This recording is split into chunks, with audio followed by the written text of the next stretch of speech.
5, 4, 3, 2, 1.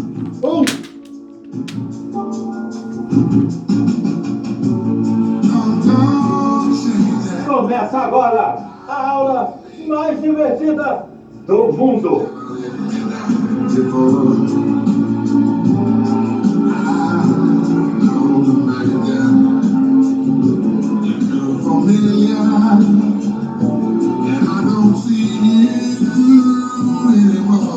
E quem pediu a música de hoje foi a Mônica Maria. Ela entrou aqui, no nosso canal e pediu essa música. Tá aí, Mônica, a música que você pediu.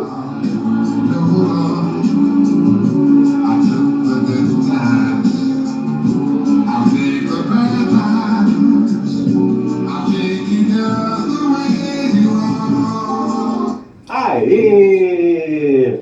E você também pode fazer como a Mônica, entrar no canal, se inscrever e pedir a sua música.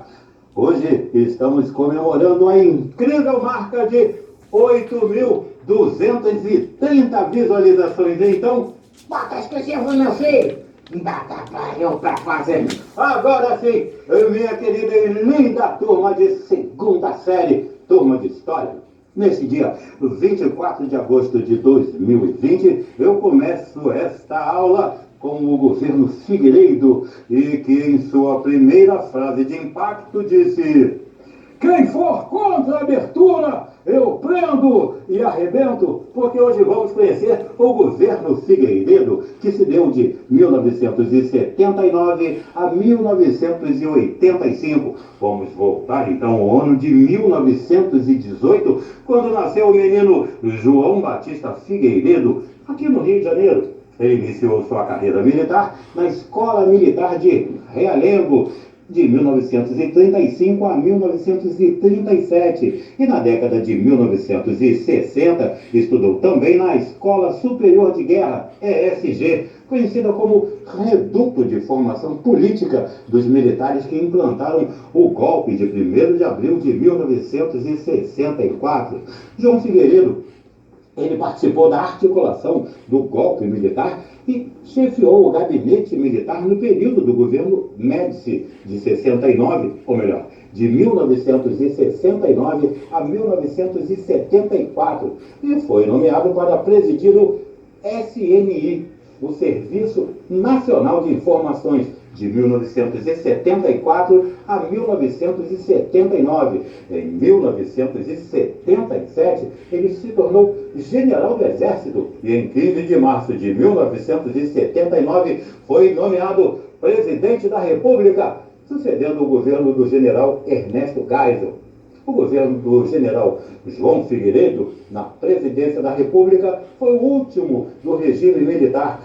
O general deu continuidade ao projeto que foi iniciado no seu governo, ou melhor, iniciado no governo anterior, de abertura do regime, como designado pelos militares de maneira lenta, gradual e segura. Desse modo, em agosto de 1979, ele assinou a Lei de Anistia Política, que anulou as punições aos brasileiros feitas desde 1964. Com essa lei, foram revogadas as penalidades propostas nas legislações do regime militar, como o exílio, a suspensão de direitos políticos, as aposentadorias compulsórias, dentre outras punições.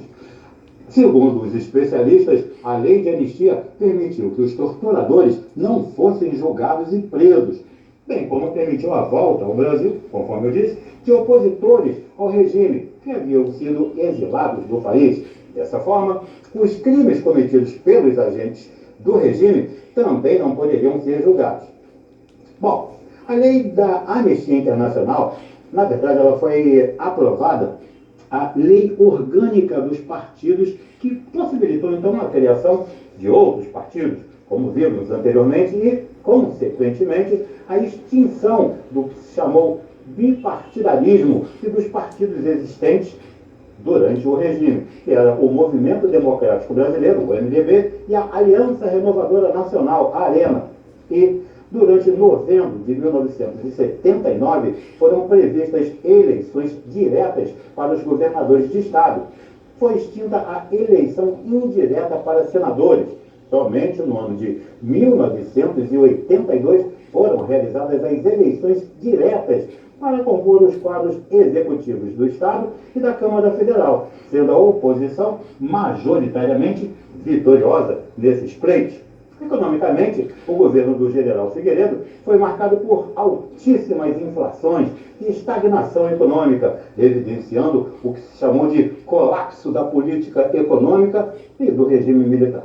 Isso se somou à crise internacional do petróleo de 1979, que resultou em desequilíbrio nas contas externas do Brasil, assim como a moratória que foi pedida pelo México. Ela levou investidores a diminuírem os capitais destinados ao Brasil. Para contornar essa crise, a importação de petróleo foi reduzida e ampliaram-se as prospecções de busca por esse insumo. A crise econômica persistiu e a dívida externa chegou ao índice alarmante de 61 bilhões de dólares. Em consequência da crise econômica, ocorreram as demissões em massa nas fábricas do ABC Paulista, acarretando nas greves de diversas categorias, destacadamente a dos metalúrgicos, entre os anos de 1978 e 1979. Os líderes sindicais que atuaram nessas greves foram indiciados pela Lei de Segurança Nacional. A abertura política não contentava todas as parcelas das Forças Armadas e da extrema-direita, e havia grupos que promoviam ataques terroristas para cobrir a ação de grupos de esquerda.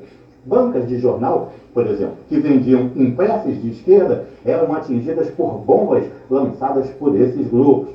E em agosto de 1980 foram enviadas cartas-bombas para o dirigente da Ordem dos Advogados do Brasil, a OAB, e para a Câmara Municipal do Rio de Janeiro, causando mortes e mutilações de funcionários dessas instituições.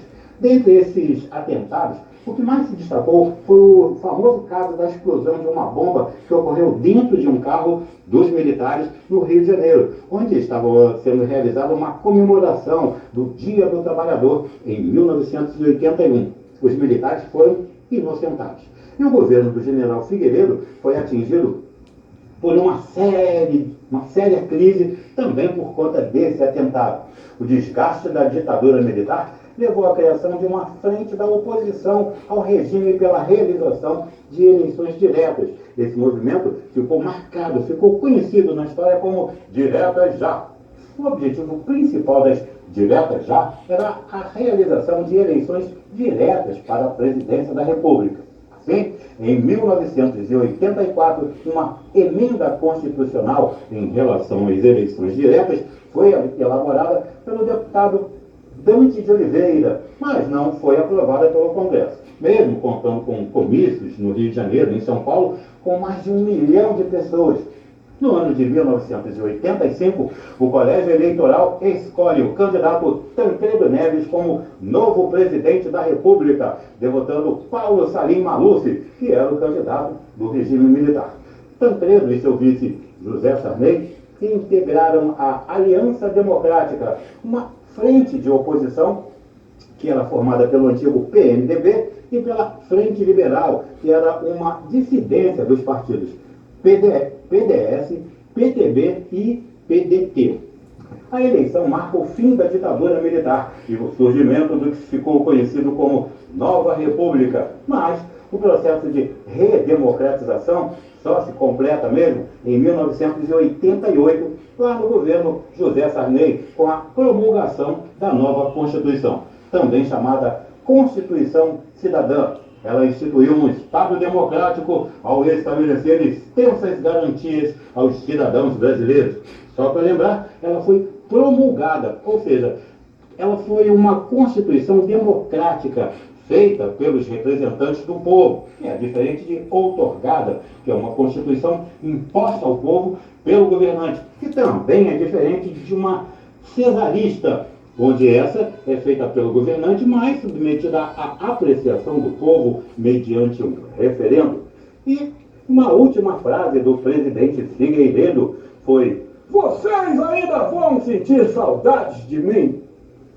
Para que vocês não sintam saudade de mim, eu lembro que nós não estamos em férias, e sim em quarentena. Eu deixo um beijo no fundo do seu coração, um forte abraço, e peço que tenham todos muito amor, muito carinho e muita paciência com todos ao seu redor. Fiquem bem e até a próxima videoaula.